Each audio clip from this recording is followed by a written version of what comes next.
ఈ చోట నువ్వేం చేస్తున్నా చూస్తున్నా మందేసి మార్కులు వేస్తున్నా గుండెపై నల్ల పూసల వంద ఏళ్ళు అందంగా నేను మొయ్యాలంటున్నా ఇంటి పేరుతో ఒంటి పేరుగా జంటగా నేను రాయాలంటున్నా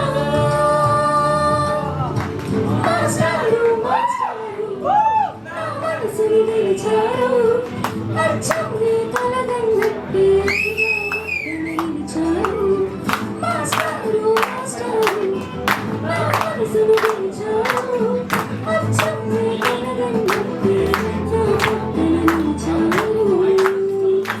అండ్ ఈ ప్లాట్ఫామ్ వచ్చేసి అందరికీ చాలా యూస్ఫుల్, నాకైతే చాలా యూజ్ అయింది. ఇక్కడికి వచ్చిన తర్వాత హైదరాబాద్లో నేను చేసిన ఫస్ట్ షో ఇది ఓపెన్ టు మై. నాకనే కాదు, ఎవరైనా కొత్త టాలెంట్ బయటకు తీసుకురావాలన్నా, వాళ్ళ ఫియర్ స్టేజ్ ఫియర్ పోవాలన్నా, ఇంకా దీని నుంచి పెద్ద పెద్ద షోస్ చేయడానికి ఇది మాత్రం ఈ one of the best platform అని చెప్పొచ్చు.